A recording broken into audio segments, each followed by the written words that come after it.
if you haven't had an opportunity to watch the 2014 horror film As Above, So Below, stop listening now, major spoilers, here we go. First off, I just gotta say, man, to the director, John Dodal, outstanding job, man. The entire cast was perfect for this movie. And this movie, it's very confusing. I can definitely say that. I think that's just being honest when you're talking about and reviewing a movie. It is very confusing, man. If you don't pay attention to this movie, you will be lost by the end of it. But hopefully at the end you'll be found. And that's the whole purpose and point of this movie, is that you are lost in your current state of mind, but at the end of it, after you went through this hell, this state of hell, this moment in time that traps you in hell, then you'll find yourself, man, and I guess you can say be one step closer to fullness in your life or something like that, man. Let me give you a little bit of synopsis, man, a little bit of plot, a little bit of breakdown about what this movie is. It says, when a team of explorers ventures into the catacombs that lie beneath the streets of Paris, they uncover the dark secret that lies within the city of the dead. And let me tell you, man, I was scared out of my mind, man. I have a favorite shirt. One of my favorite shirts that I wear is this Captain America versus the Wolverine. You can look in the description box. There's a video to that shirt. It was such a great shirt that I actually made a video about it.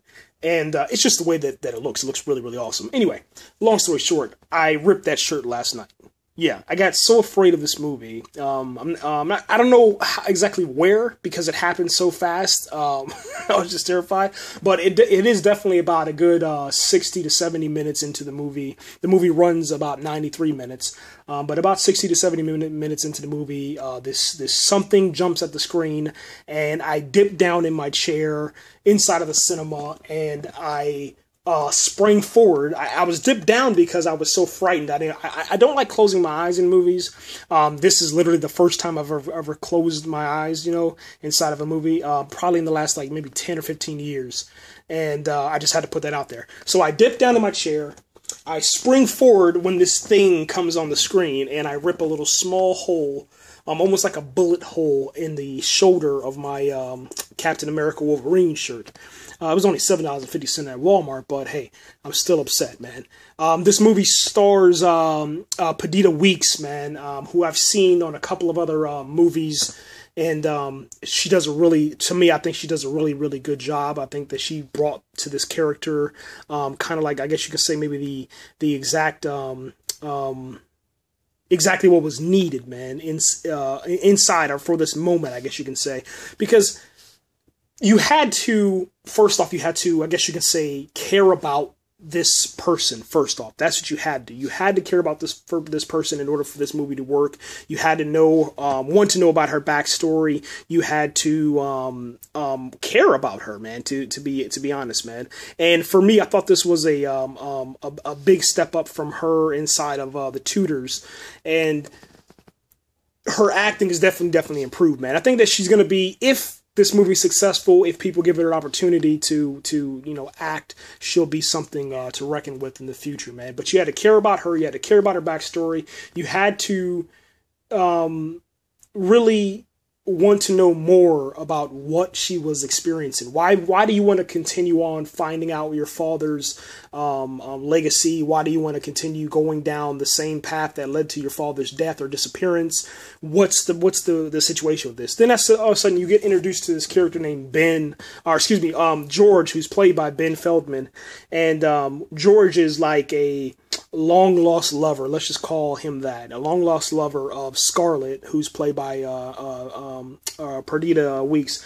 And these two characters, Scarlett and George, they have a history together. So it kind of, as soon as he comes on the scene, after you see Benji interviewing Scarlett, and Benji, who's played by Edwin Hodge, these three characters, they're really, really cool. The cameraman, who's played by Benji, he doesn't really say a whole lot, but when he does say something, it's necessary. It's like, it's not like a comedic relief. It's just like, he's real. He's the only one that understands, like, this is hell that we're in. Why are we doing this? He's, I guess you can say, like, the common sense factor, the rational thinking.